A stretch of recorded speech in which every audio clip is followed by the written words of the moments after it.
안녕하세요.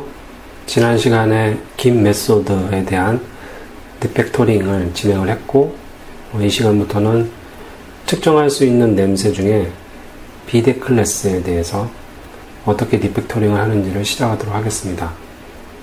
비데 클래스, 클래스가 비대하다 라고 말을 하고 있는 거죠. 클래스가 비대하다는 뜻은 영어로는 라지 클래스라고 합니다. 라지 클래스. 영어로 라지 클래스라고 하는 이 비데 클래스는 일단 어떠한 문제가 있을 수 있을까요? 지금 보시면 이 화면을 보시면 클래스가 이렇게 있어요. 클래스가 있는데 얘가 비대하다는 거잖아요. 라지예요. 클래스가 왜 라지, 비대해질까요? 일반적으로 클래스가 비대해지는 대부분의 이유는 클래스가 원래 가져야 하는 책임, responsibility,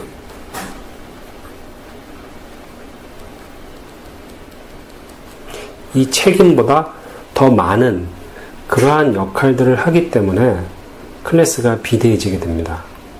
그래서 원래 의도한 것보다는 많은 기능, 이러한 문제들 때문에 클래스가 많이 비대해지게 되죠. 따라서 클래스가 많이 비대하다. 이 비대하다는 것을 어떻게 알 수 있을까요? 클래스가 많이 비대하다라는 것은 지금 이 슬라이드를 보듯이요. 많은 수의 인스턴스 변수를 가지고 있거나, 많은 수의 인스턴스 변수를 가지고 있거나, 혹은 많은 수의 메소드를 가지고 있거나, 혹은 많은 수의 LOC를 가지고 있게 되면 클래스가 비대하다라고 볼 수가 있습니다. 아까도 말씀드린 것처럼 이러한 문제의 그 원인은 클래스의 기능이 적합하지 않은 이름이 할당되어 있어서 라지해지는 거예요. 그러니까 무슨 말이냐면 클래스가 있는데 그 클래스의 이름을 이렇게 예를 들어서 매니저, 유틸, 혹은 핸들러, 혹은 마스터, 어떤 회사 같은 경우에는 옵션, 컨트롤러, 이런 등등의 이름들이 그 클래스 이름으로 들어가 있는 경우들이 있습니다.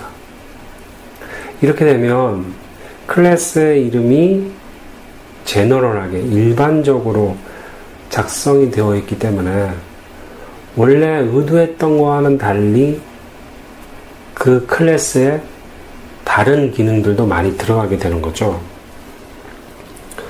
자, 여기를 한번 보실까요? 자, 이렇게 클래스가 있습니다. 근데 이 클래스의 이름을 지금 앞서 보신 것처럼 매니저라고 해보죠. 클래스의 이름을 매니저라고 했다면 여러분들은 이 클래스가 어떠한 일을 할 거라고 생각을 하시죠? 매니지죠. 그죠? 매니지. 관리 같은 걸 하겠죠. 관리. 그러니까 뭐를 받아서 넘긴다거나 뭔가 분기를 처리한다거나 이런 것들로 우리가 쉽게 생각을 할 수가 있습니다. 따라서 관리라는 롤, 관리라는 리스폰시빌리티를 갖는 이 클래스는 굉장히 광범위하게 사용이 될 수 있게 되겠죠. 그래서 초기에는 원래 그렇게 의도하지 않아요. 초기에는 그렇게 의도하지 않았음에도 불구하고 코드가 이렇게 진화돼서 발전되잖아요. 그래서 중기 혹은 말기 이렇게 지나가면 이 사이에 많은 피처들이 들어가게 되죠. 추가됩니다. 그때에 이 기능을 담당하는 클래스를 어떻게 해야 될 것인가, 그런 고민들을 하게 되죠.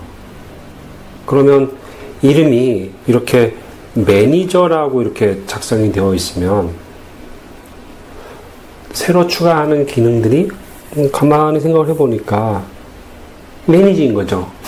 뭐 오려놓기를 한다거나 붙여놓기를 한다거나 그런 것들이 매니저라는 이름 안에 다 포괄적으로 포함이 되는 거죠. 그게 뭐 매니저도 해당될 수도 있고요. 아까 슬라이드에서 보셨던 유틸도 해당이 되고요. 예, 그 다음에 뭐 핸들러, 그 다음에 컨트롤러. 이러한 것들이 다 포괄적으로 설명되어 줄 수 있는 네임이에요. 그래서 이러한 이름들이 붙여지게 되면 이렇게 신규로 들어가는 이러한 피처들이 전부 다 어디에 들어간다?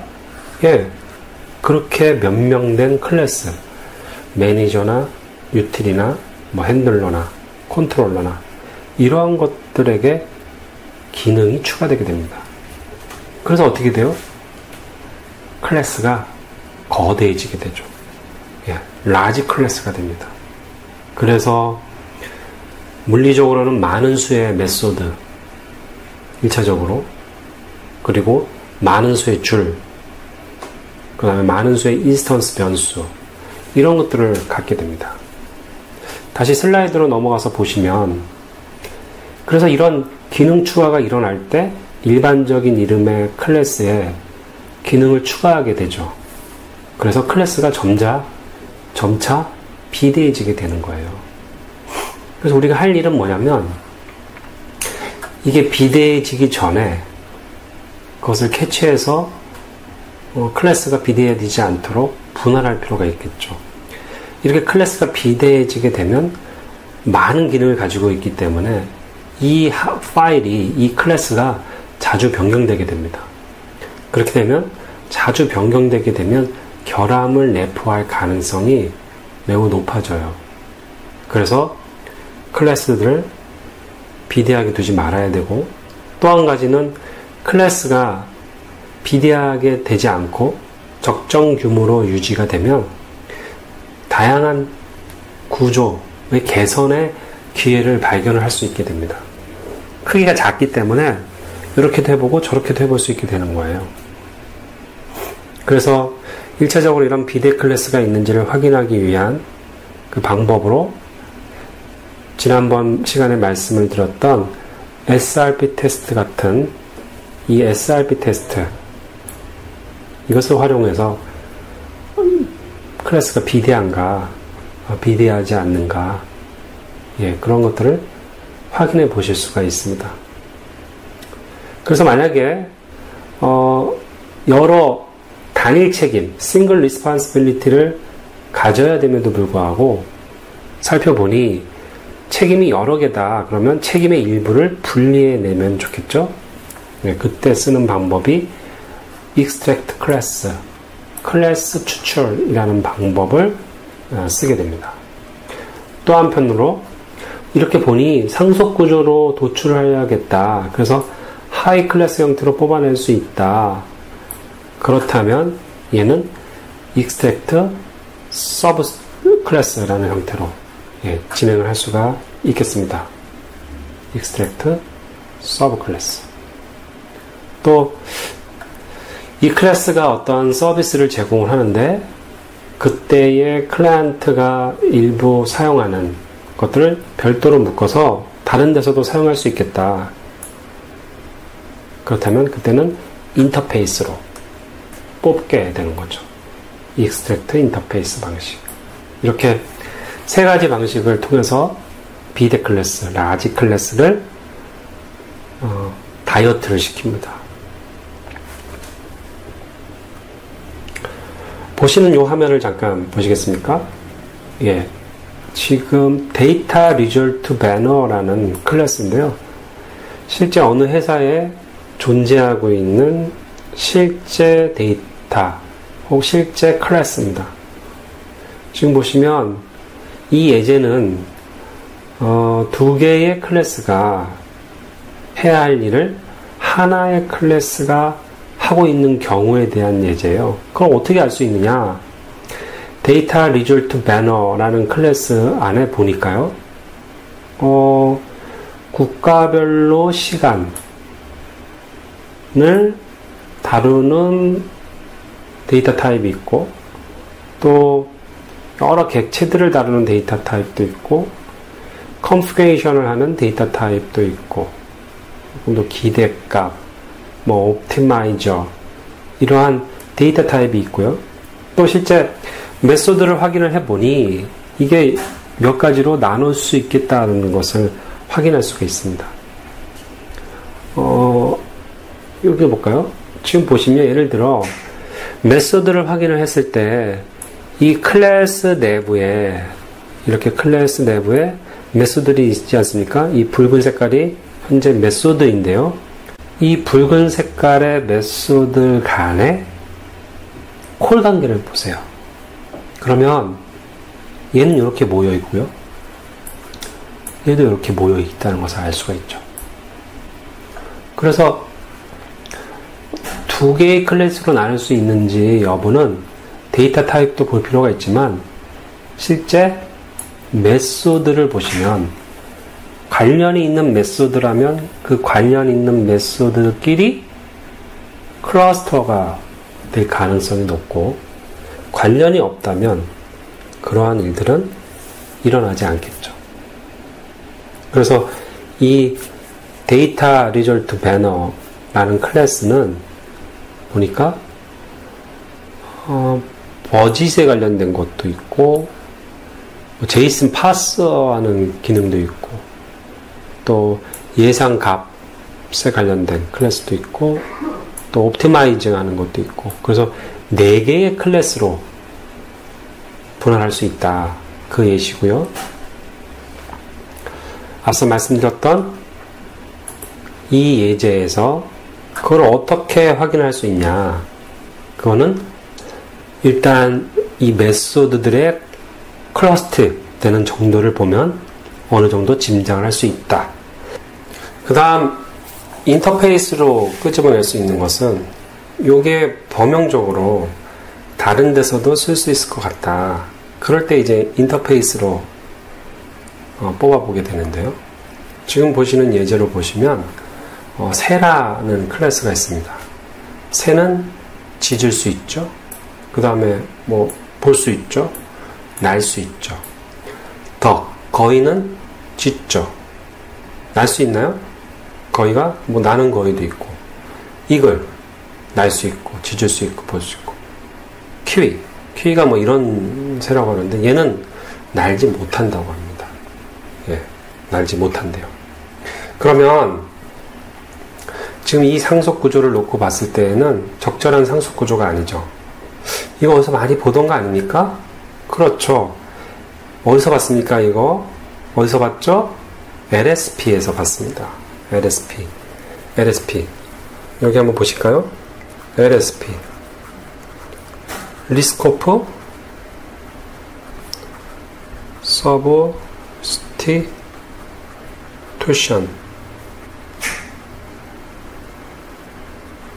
프린시플, 리스코프 서브스티튜션 프린시플 뭐였습니까? 하위 클래스는 상위 클래스로 대체될 수 있다. 그러니까 이렇게 이게 하위, 이게 상위 이렇게 되면 이것이 이지어 관계라고 말씀을 드렸죠. 그때 하위 타입은 하위 클래스는 이지어 상위 클래스다. 그러니까 하위 타입의 클래스가 들어가 있는 곳에 상위 타입 클래스로 대체할 수 있다. 그 얘기였죠. 그래서 상속 구조를 잘 잡아야 된다. 그 상속 구조를 잡을 때는 무엇을 기준으로 잡는다? 뭐였습니까? behavior다. behavior. 지금 보시는 이 슬라이드에서 이 덕도, 이글도, 키위도 새가 맞습니다. 그쵸? 그런데 새가 맞아서 새로서의 이 상속 구조를 잡았지만 새라는 것을 인지하는 우리의 그 인지 계층을 기반으로 상속 구조를 잡다 보니 키위는 날 수 없는 새인 거죠. 그러니까 동물 개통도 이런 것들을 근거로 한 상속 구조를 잡는 것은 적절치 않다. 따라서 어떻게 잡아야 된다? 행위, 비헤이비어의 기반의 상속 구조를 잡아야 된다. 그렇게 말씀을 드렸죠. 그래서 슬라이드에 보시면 얘는 적절치 않은 상속 구조다. 그래서 어떻게 뽑을 거냐? 그때 썼던 방법이 extract interface였습니다. 뭐냐면 이 얘기죠. 지금 새의 개통도라고 잡아놓은 여기서 외부 클라이언트에게 이 새를 운영할 수 있는 어떤 인터페이스를 뽑는 건데, 새이기 때문에 날 수 있고 새이기 때문에 짖을 수 있는 이 두 가지를 뽑은 거죠. 그 다음에 여기서 이 디스플레이는 모든 새가 공통으로 갖고 있기 때문에 버드라는 상위 클래스의 비헤이비어, 메소드로 가지고 있게 되는 거고요. 근데 디스플레이도 인터페이스로 뽑을 수 있는 거 아니냐. 그래도 상관은 없습니다. 상관은 없지만 그렇게 되면 이 덕과 이글과 키위가 새로서의 공통적인 부분도 있죠. 불이가 있다거나 이런 데이터들, 그런 것들에 대해서는 우리가 상속으로 풀어줄 수 있는 방법이 없어요. 디스플레이마저 인터페이스를 뽑아버린다면. 그래서 얘는 객체로, 얘는 인터페이스입니다. 얘는 인터페이스예요. 제가 써드릴게요. 얘는 인터페이스입니다. 얘는 클래스예요. 추상 클래스일 겁니다. 앱스트랙트 클래스. 그렇게 해서 디스플레이만 가져가는 게 아니라 새이기 때문에 눈, 부리, 깃털, 발톱, 크기, 무게, 이러한 것들이 다 이 버드라는 추상 클래스 안에 데이터로서 가지고 있게 되겠죠. 그래서 상속을 받는 거고, 이 새의 계층도에서 봤을 때에 일부 하위 클래스가 가지고 있는 거, 가지고 있지 않은 거를 기반으로 추출을 했더니 날 수 있는, 플라이어블, 쿼커블, 짖을 수 있는 이라는 인터페이스로 뽑은 거죠. 그래서 날 수 있다, 날 수 있다 이라는 이 인터페이스 클래스 안에 fly라는 인터페이스 메소드를 둔 거죠. 그리고 그것을 날 수 있는 덕과 날 수 있는 이글이 실현시키는 겁니다. 짖는 거는 덕도 짖을 수 있고 이글도 짖을 수 있고 키위도 짖을 수 있기 때문에 모든 하이 클래스가 실현시켜야 하는 거고요. 디스플레이는 그대로 마찬가지고. 그래서 이 내용에 보면 덕이 가지고 있는 것은 애시당초 디스플레이가 있고 쿼크, 플라이가 있고요. 또 이글은 쿼크, 디스플레이, 플라이가 있지만 퀴는 어떻게 되는 거예요? 플라이가 없는 거죠. 그래서 이거는 아닌 거예요. 이해되시겠죠? 네, 이런 식으로 해서 비대 클래스를 인터페이스 클래스로 뽑으면서 다이어트를 시킨다. 언제 인터페이스를 뽑느냐? 여러 공통의 행위들을 수반하고 하지만 그것들의 구체적인 방법이 달라서 그런 것들을 통해서 외부 이 덕이나 이근이나 퀴를 사용하는 그 외부 클래스에게 유니크한 어떤 인터페이스를 제공해야 할 때를 사용한다. 저는 개인적으로 extract 인터페이스 이 방식을 선호합니다. 네. 이 방식을 즐겨 하는 케이스고요. 그래서 아까 설명드렸던 내용을 지금 이 슬라이드에서 여러분들이 보실 수가 있어요. 네.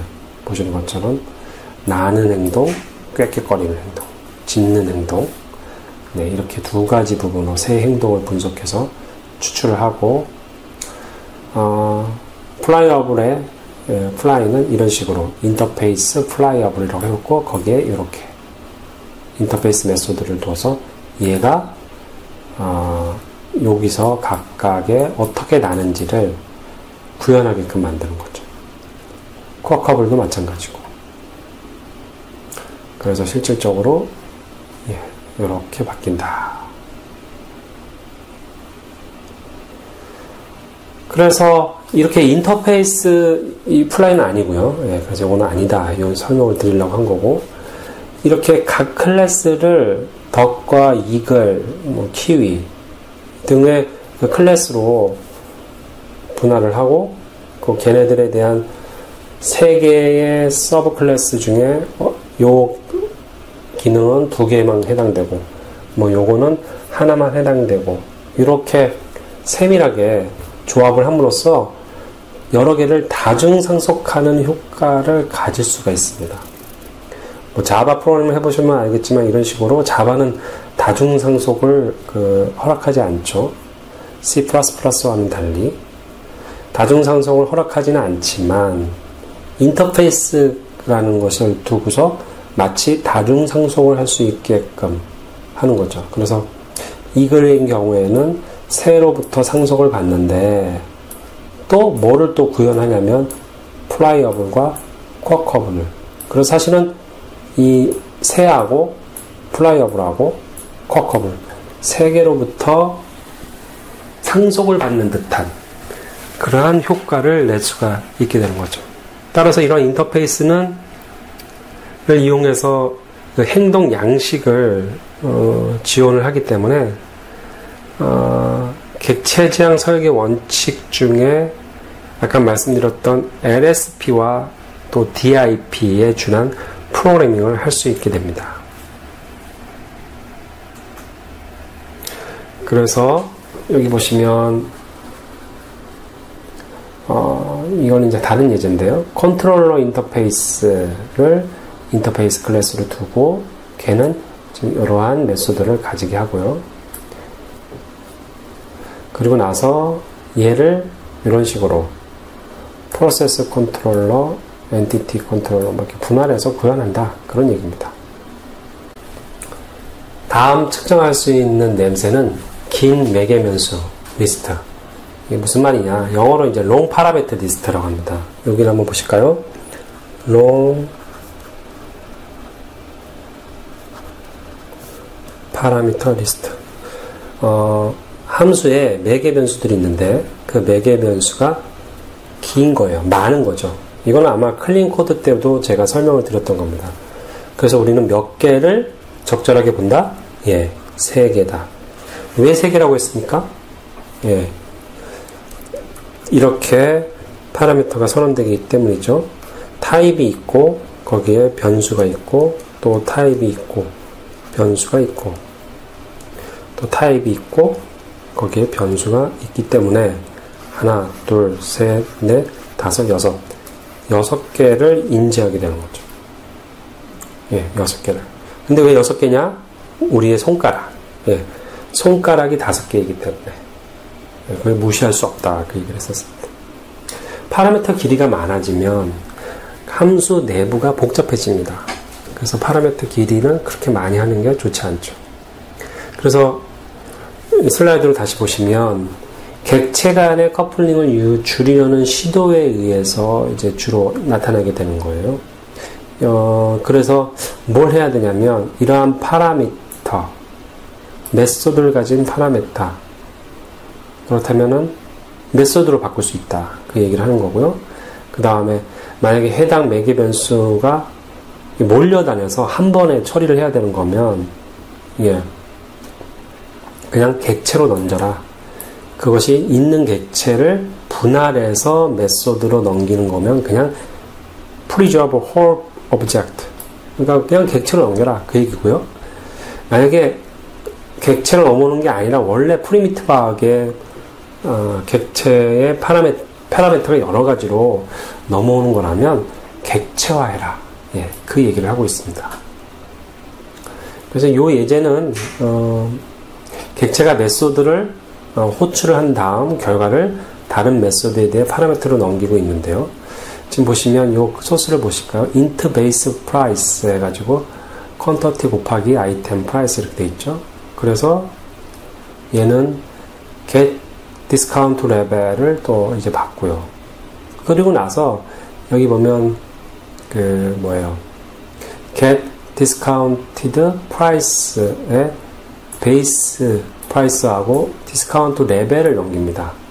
이렇게 하지 말고 base price는 quantity 곱하기 이거 똑같죠? 얘는 똑같아요. 똑같습니다. 똑같고 final price로 해서 get discounted price에서 base price를 그냥 넘겨라. 그럼 되지 않겠냐. 그 얘기를 하고 있는 거죠.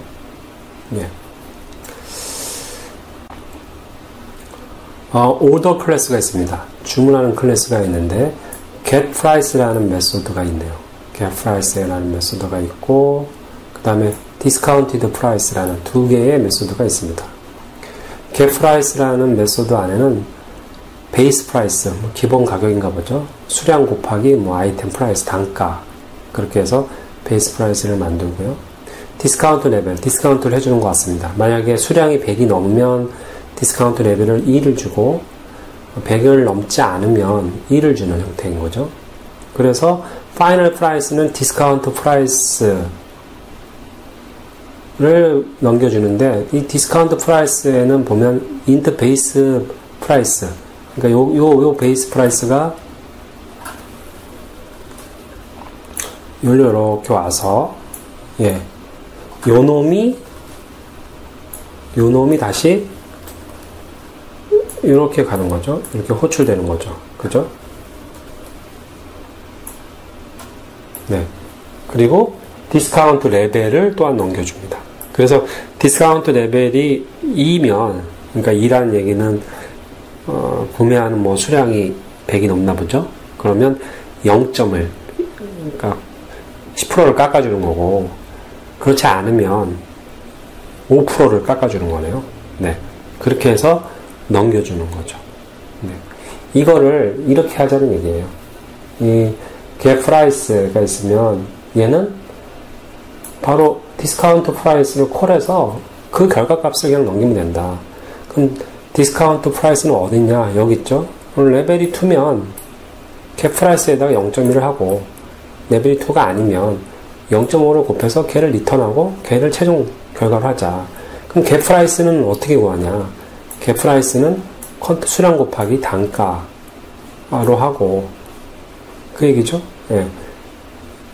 그래서 이렇게 간단하게 구현하는 게 낫지 않겠냐 그 얘기를 하는 거죠.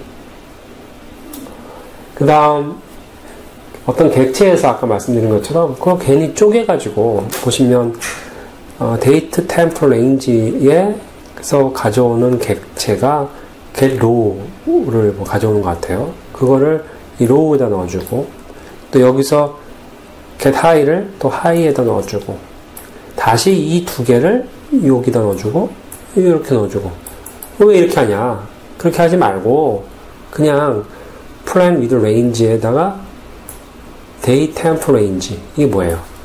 요놈들이었죠. 원래 요놈들 원래 얘네들 어떤 객체 그 놈을 넘겨줘서 이 within range라는 메소드 안에서 뭔가 이렇게 계산이 돼가지고 이렇게 되게 하지 뭘 이렇게 쪼개가지고 또 이렇게 넣고 하냐. 한마디로 파라미터 수를 줄이라는 얘기죠. 그리고 줄일 때에 이렇게 객체를 쪼개서 변수로 넘기지 말고 그냥 그 객체를 넘겨라. 뭐 이 얘기입니다. 그 다음에는 원래 객체가 없어요. 이렇게 보면은 데이트 타임으로 스타트가 있고 엔드가 있고 스타트 있고 엔드 있고 스타트 있고 엔드 있고 각각의 메소드들은 다르지만 이 메소드에게 넘겨주는 이 파라미터들이 비슷하구나. 같이 몰려다니는구나. 그룹되어 있구나. 그럼 얘를 뭘로 하자? 객체로 바꾸자. 객체. 그래서 이 예시에서는 데이트 레인지라는 객체로 바꿨죠. 그래서 그 객체를 넘겨줄 수 있게끔 하자. 예, 그래서 원래 없는데 객체가 없고 파라미터를 프리미티브로 넘기는데 그것이 여러 메소드에서 계속 나타나고 있으니 그거를 객체로 만들어서 그래서 introduce parameter object 그러니까 파라미터 오브젝트를 소개합니다. 이 뜻이죠. 객체로 만들어서 넘기자. 결국 초점은 어디 있습니까? 예, 메소드에 넘겨주는 파라미터의 그 개수를 줄이는데 초점이 있다. 줄이는데 초점이 있다. 다음 이름입니다. 이름은 뭐 우리 클린 코드 할 때도 굉장히 많이 얘기를 했던 항목이기도 하죠. 이름. 아마 금방 넘어갈 수 있을 것 같아요. 좋은 이름, 직관적인 이름이다 라고 말씀을 드렸습니다. 딱 읽어보면 뭐를 말하려고 하는지, 그래서 의사소통을 잘하게 만들어주는 이름, 단번에 읽혀지는 이름, 직관적인 이름, 뭐 이런 거죠. 이름에서 어떤 문제가 나오면 자기만 아는 이름, 자기만 아는 약자 이런 것들을 쓰기도 합니다. 그래서 뭐 헝가리 표기법을 쓴다든지 뭐를 쓴다든지 뭐 이렇게 얘기를 하죠. 하지만 그런 건 표기법에 불과한 것이죠. 이름을 직관적으로 쓰지 않고서는 그건 알 수가 없는 거죠. 일관성 없는 이름이라든지. 예. 그런 것들을 방지를 해야 돼요. 그런 거 어떻게 방지할 수 있을까요? 이름을 직관적으로. 여기 한번 보실까요? 제가 지난번에 말씀드린 것처럼 내가 정말 클린 코드를 만들고 있나 그걸 확인할 수 있는 방법을 제가 팁을 알려드렸죠? 기억나세요? 당연히 안 나죠? 네. 클린 코드를 확인할 수 있는 방법은 2주 전에 서버지나 아니면 깃에 커밋한 소스 있죠? 소스 코드 얘를 불러와 보세요. 그리고 다시 읽었는데 읽혀져. 그러면 뭐예요? 클린 코드예요. 내가 짰는데 2주 전에 2주가 지나서 걔를 불러다가 다시 읽어봤는데 읽혀져. 그러면 클린 코드가 맞아. 그런데 2주 전에 짠 코드 내가 짠 코드인데 내가 읽었다. 그런데 약간 뭐지? 이렇다. 그러면 클린 코드가 아니에요. 고치셔야 돼요. 예? 그리고 또 말씀드렸죠? 어떤 변수나 함수 이러한 이름이 있고 거기에 꼭 이렇게 뭐 주석을 달아. 뭐뭐뭐에 대한 것이. 이러면 뭐라고 그랬습니까? 예, 주석이 달려있다는 얘기는 변수나 함수명을 직관적으로 바꿔야 하는 노력 대신 매우 함축적, 자의적이라고 쉽게 써놓고 주석으로서 퉁치려고 하는 거죠. 예, 그래서 주석이 달려있는 코드는 오히려 좋은 코드가 아닐 가능성이 높다.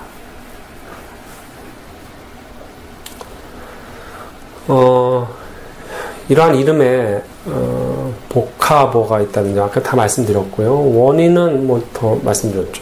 네. 너무 쉽게 그 이름을 짓는 것을 너무 쉽게 중요하지 않게 생각을 하고 있습니다. 사실 리팩토링에서 제일 많이 쓰는 방법이 이름을 바꾸는 거예요. 영어로 이제 니네임이죠. 니네임 메소드, 니네임 필드, 니네임 콘스턴트 이름을 바꾸는 겁니다. 이름만 바꿔도 반은 먹고 들어갑니다. 바로 읽혀지지 않는다. 그러면 어떻게 한다? 이름을 바꾼다. 이름을.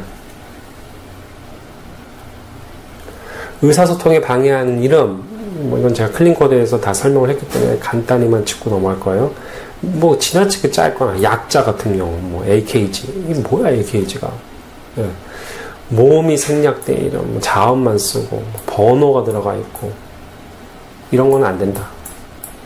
친절하게 쭉 써라. 읽혀지게. 예. 일관성 없는 이름, 어디서는 추가 스토어라고 하고, 어디서는 애드라고 하고, 어디서는 푸시라고 하고, 어디서는 플레이스라고, 어디서는 레지스트라고, 복잡하게 이렇게 안 된다. 쉬운 이름. 여러분 같으면 뭘 쓰시겠어요? 애드지 뭐 애드. 예, 나 같아도 애드를 쓸 거예요. 이것도 예, 이름을 바꿔야 된다. 좋은 이름을 짓기 위한 규칙. 의도를 익혀줘야 된다. 의도. 그릇된 정보를 피해야 된다. 그릇된 정보를 피해야 된다. 의미 있게 구별할 수 있어야 된다. 발음하기가 쉬워야 되고, 검색하기도 쉬워야 되고, 인코딩 하지 말고, 기억력 자랑하지 마라. 예. 매우 중요하죠. 중복입니다. 중복. 중복은 제가 소프트웨어 에이징 설명을 했었죠. 노후화. 예. 여기 한번 보실까요? 소프트웨어가 늙는다. 무식한 말 영어로 에이징. 한자로 노후화. 뭐 이런 얘기 했잖아요. 이 늙을 때 가장 먼저 나타나는 현상, 제가 뭐라고 그랬습니까? 중복이에요.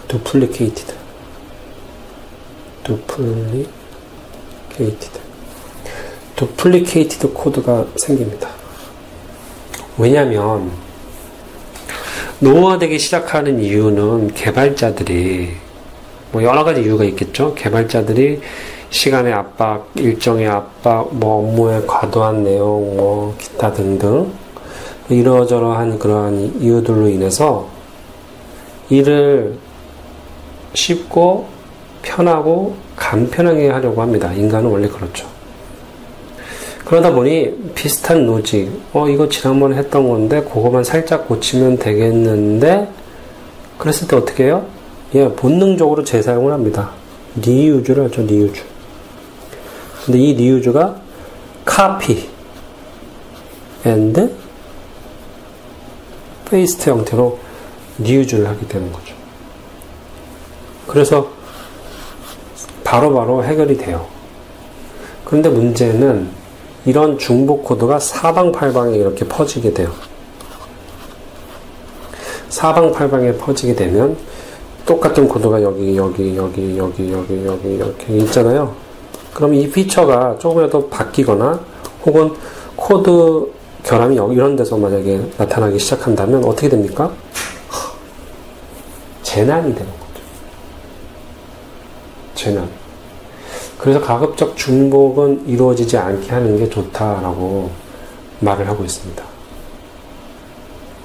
중복은 가급적 이루어지지 않게 하는 게 좋다. 이런 유형도 있어요. 만약에 아이디로 이름을 가져오는 함수가 있다 해보세요. 그럼 처음엔 이렇게 했을 거예요. 이런 식으로 합니다. 그런데 이름을 가져오는 방식이 점점 바뀌어요. 추가돼요. get name by id. get name by address. get name by 뭘로 할까요? 크레딧 카드. 이런 식으로. 그래서 사실 이 메소드 안에 파라미터는 별로 없어요. 없고, 이 내부 코드들을 보면 다 똑같아, 다. 아이디에 의해서 그 이름을 가지고 오느냐, 아니면 주소에 의해서 이름을 가지고 오느냐, 아니면 그 크레딧 카드에 의해서 이름을 가지고 오느냐. 그런 차이만 살짝 달라지는 거죠. 이런 메소드들이 만약에 우리 팀에, 우리 개발 조직에, 혹은 내가 가지고 있다. 중복됐을 가능성 100%입니다. 재난의 구렁텅이에 빠진 거죠. 중복이 야기시키는 문제, 제가 말씀드렸죠. 관리해야 될 코드가 많고, 변경될 수 있는 부분이 변경되지 않은 부분 속에 또 파묻혀 있고, 파악하기 어려워지고, 기능 추가, 버그, 수정, 누락될 수가 있고, 이런, 재난이에요, 재난. 이런 그 중복들을 어떻게 할 수가 있을까요? 제가 팁을 하나 알려드릴게요. 오픈소스 툴이 있어요. 오픈소스 소프트웨어. 그게 뭐냐면, PMD가 있습니다, PMD에는 여러 개의 또 서브 툴들이 있는데요. 그 중에 하나가 CPD가 있어요, CPD. 이게 copy and paste detector. copy and paste detector의 약자예요. 제가 한번 이거 보여드릴게요. 네, PMD 치면 딱 나왔죠, 벌써? 예. 이거를 클릭하고 들어가십시오. 그럼 PMD라는 게 있습니다. 예. 그래서 얘를 다운로드하면 여러 가지가 나오는데요. 예를 들면은 이런 것들이 깔리게 돼요. 예, PMD 이렇게 까시면 이런 식으로 되는데, 여기에 빈을 치고 들어가시면 여기 CPD, CPD UI, 디자이너, PMD 이런 게 있습니다. 원래 PMD는 그 정적 분석을 해서 결함을 찾는 툴인데, 그래서 요 PMD는 그 결함을 찾는 거고요. 그 안에 서브로 요 CPD라는 게 있습니다. CPD. 이 CPD는 이렇게 CPD라고 되어 있는 거는 콘솔 명령으로 중복을 찾는 거고요. CPD, GUI 이렇게 되어 있는 거는 UI로 찾습니다. 당연히 JRE가 일단 기본으로 깔려 있어야 되고요. 얘를 클릭하면 이렇게 떠져요. 보이시죠? 예. 그래서 그 중복을 검출할 수 있는 랭귀지는 저도 처음 보는 랭귀지인데, 에이펙스, C++, C#, 자바스크립트, 포트런, 고, 그루비, 자바, JSP 많아요.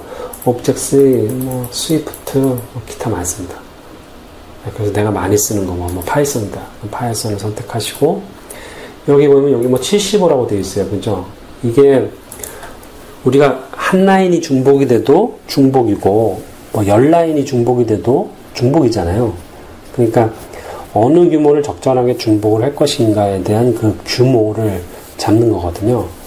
근데 여기 들어가는 그 75라는 것은 토큰의 개수를 말합니다. 토큰의 개수.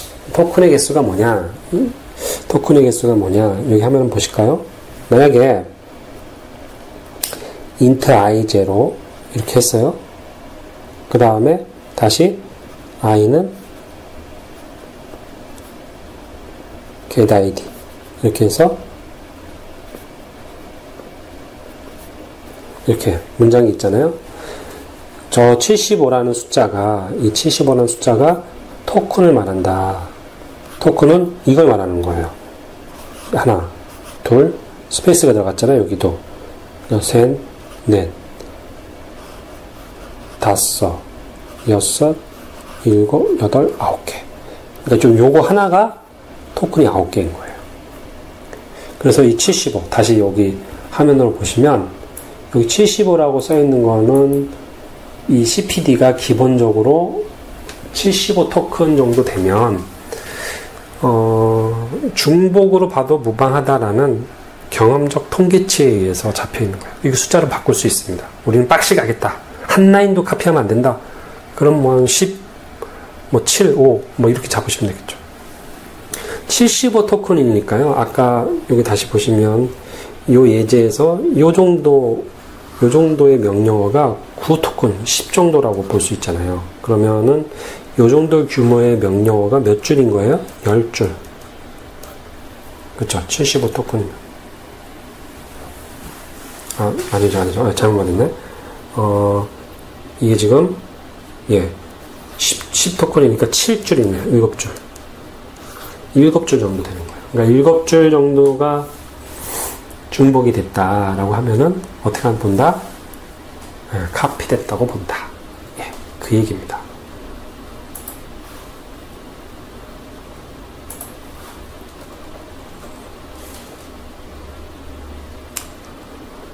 다음에 중복 중에는 매직 넘버 중복이 있죠. 이건 뭐 너무나 당연한 거죠. 이런 매직 넘버들은 심벌리 콘스턴트로 바꿔라. 그 얘기를 하고 있는 걸로 보여지고요. 그 다음에 매직 넘버 바꾸는 것들은 여러분들 기본적으로 잘 아실 것 같긴 한데, 지금 볼까요? 지금 로그, 셋 타입, 레코드, 이게 지금 무슨 말인지 알 수가 없죠. 아마 이 메소드 용어를 유추했을 땐 타입인 것 같고, 시간인 것 같고, URL인 것 같고, IP 주소인 것 같은데, 얘를 이렇게 고치자는 얘기죠. 스태틱 파이널로 선언해서 컨스턴트로 선언을 하고, 이런 식으로 바꿔서 들어갈 수 있게 하자. 중복은 아까 말씀드렸던 것처럼 그 CPD로 찾을 수 있는 중복은 쉬운 형태의 중복이에요. 정말 문장 하나하나가 다 카피된 케이스예요. 그런 케이스라고 보시면 되는데요. 이런 것도 있어요. 완전히 다 카피가 됐다가 변수만 바꾼 거예요. 그러니까 뭐 string name 이렇게 썼다가 string my name으로 바꾸는 거예요. 그러니까 변수가 몇 개가 이름이 바뀐 것 뿐이지 실제로는 어떻다는 얘기입니까? 중복이죠. 똑같이. 근데 이런 것들은 어려운 중복, 찾기가 어렵습니다. 찾기가 어려워요. 그래서 이런 찾기가 어려운 중복들은 이런 오픈소스 툴인 PMD, CPD를 가지고 찾을 수는 없고요. 상용 툴로 써야 되는데 가만히 생각을 해보시면 개발자가 중복을 하는 이유는 일을 빨리 처리하려고 기존에 있는 코드를 갖다가 쓰는 거잖아요. 근데 굳이 또 거기 가서 변수를 바꿔. 로직은 똑같은데 그럴 리는 거의 없죠. 그럴 리는 없습니다. 그래서 쉬운 형태의 중복만 해결이 돼도 상당수 많은 부분들은 깨끗하게 된다. 이러한 중복은 어떻게 해결하느냐? 뭐 공통된 건 당연히 메소드로 뽑아야겠죠. 그 다음에 클래스 간의 중복이면은 이것도 공통 메소드로 축출해서 형제 클래스 간의 중복이기 때문에 얘를 상위에 올려야겠죠. 그래서 풀업 메소드라는 방식을 쓰죠. 혹은 이게 동작하는 절차는 유사한데 어떻게 그 절차별로 동작할까가 달라지는 경우라면 이 템플릿 메소드 패턴을 쓰기도 합니다. 템플릿 메소드 패턴. 그 다음에 서로 관계없는 두 클래스의 중복이면은 이건 아예 클래스로 뽑아보는 게 나을 수도 있겠죠. 이러한 일들로 중복을 해결할 수 있다. 지금 이 예시를 보시면은 지금 이 예시를 보시면 이런 클래스의 40에서 69, 또 이 클래스의 40에서 69가 똑같이 카피되어 있는 거예요. 리소스 리더. 똑같이 있으니까 중복이잖아요. 그래서 이렇게 상위로 올려서 그거를 풀업, 위로 올린다. 메소드를 이놈을 위로 올려라. 그 얘기죠. 그래서 여기에는 갖고 있지 않고 여기만 가지게 해서 상속받아서 쓰게끔 만들어라. 뭐 이런 의미를 내포한다고 보시면 되고요. 아까 그 템플릿 메소드 패턴을 써서 한다라고 했는데 그게 무슨 말이냐면 이 상위 클래스에 article view라는 클래스가 있는데 이 article view로부터 상속받아서 article markdown이라는 클래스가 있고 article html이라는 클래스가 있어요. 얘네들이 타이틀 보여주고 뭐 가져오고 인트로 가져오고 바디 가져오고 오서 가져오고 데이트 가져오고 마크다운 뷰 가져오고 뭐 이렇게 되어 있는데 순서가 이 똑같단 말이에요. 타이틀 다음에 인트로 그다음에 바디 오서 데이트 얘도 똑같아. 그러면 이놈들을 타이틀 인트로 바디 푸터 뭐 이렇게 있으면 얘네들이 이 뷰가 이 네 개를 콜하면서 순서를 정해놓고 여기서 실제 구현되는 타이틀, 인트로, 바디, 푸터는 이 안에서 세부적으로 정리되게 하는 거예요. 그러면 진행되는 프로세스는 동일하지만 실제 그 단계별로 어떻게 구현될 것인지는 달라지겠죠. 그 예시가 이 예시라고 보시면 되거든요. 소스. 아까 말씀드렸던 article view라고 있어요. 이 article view로부터 상속받는 article markdown이 있어요. 그래서 얘는 getString에서 이거 뭐 이렇게 뭐 이렇게 되어 있고요. get markdown view 안에 순서를 잘 보세요. get title을 먼저 해서 아웃풋에 넣고 거기다 다시 get intro, 그 다음에 get body, 그 다음에 뭐 이렇게 쓴 다음에 get author 이런 순서로 스트링을 조합을 하는 거죠. 순서 조합을. 반면에 HTML, article HTML도 보시면 순서가 get title, get intro, get body, get author 똑같죠. 그런데 조합되는 내용이 조금씩 달라요. 확인하셨습니까? 조합되는 내용이 얘는 엔터, 얘는 엔터 한 번. 근데 얘는 뭐 진하게 크게 한다거나 여기는 뭐 이런 거 들어가는데 여기는 안 들어가고 이게 조금씩 달라요. 하지만 get title을 먼저 하고 그 다음에 get intro, get body, get author 이런 식으로 스트링을 조합을 하는 거잖아요. 그러니까 이게 굉장히 중복이 많겠죠. 그래서 얘를 이렇게 바꾸는 겁니다. 아티클 뷰에 스트링을 리턴하는 타이틀, 인트로, 바디, 푸터를 두고요. 뷰는 순서를 아까 어떻게 했어요? 타이틀, 인트로, 바디, 오서, 타이틀, 인트로, 바디, 오서 이렇게 됐잖아요. 그러니까 순서를 타이틀, 인트로, 바디, 오서의 조합으로 묶어서 최종 완성된 스트링을 한다라고 이 abstract 클래스에서 정해놓고 이 놈을 얘가 상속받는 거죠. 상속받아서 어떻게 하냐면 얘는 상속받는 게 아니고요. 얘네들을 타이틀, 인트로, 바디, 푸터 지금 보시면 타이틀, 인트로, 바디, 푸터 타이틀, 인트로, 바디, 푸터 이렇게 돼 있잖아요. 그죠? 이렇게 되면 실제 이 안에 들어가는 내용들은 다르죠.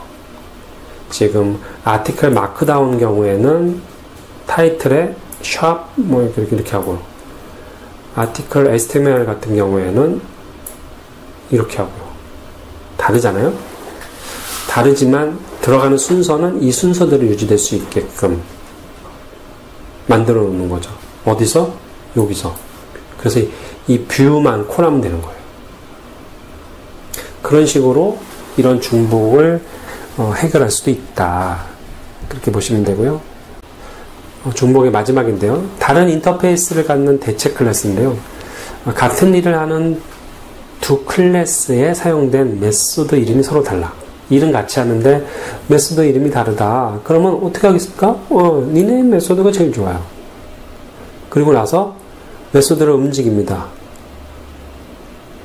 중복됐으니까 어디로 움직여요?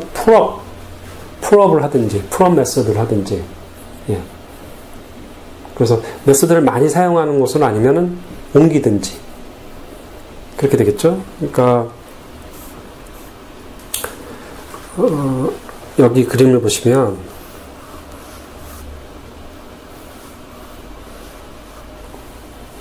A 클래스가 있고 B 클래스가 있는데요. 여기에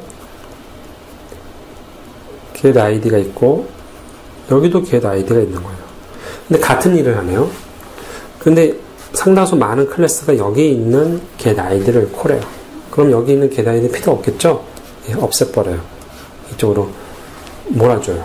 이게 이제 move 메소드 한다 라는 얘기죠. 아니면 이 get id만 같으면 그렇게 하는데 비슷한 역할을 하는 게 많아. 그럼 어떻게 해요? 예, A, B의 슈퍼 클래스를 두죠. 슈퍼 클래스.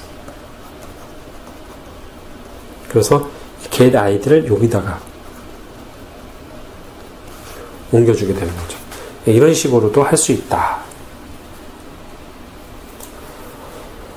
여러 메소드가 기능이 비슷하고 안에 든 값만 같으면 지금 이런 것도 중복이 돼요. 5% raise. 그러니까 5%를 올려주는 거고 10%를 올려주는 거고 이런 경우에는 그냥 raise라는 메소드로 바꾸고 퍼센트를 파라미터로 받는 게 낫겠죠. 네, 뭐 지금 설명드린 내용. 지금까지 그 리팩토링에서 중복까지 이제 봤고요. 다음 시간에는 중복 이후의 것들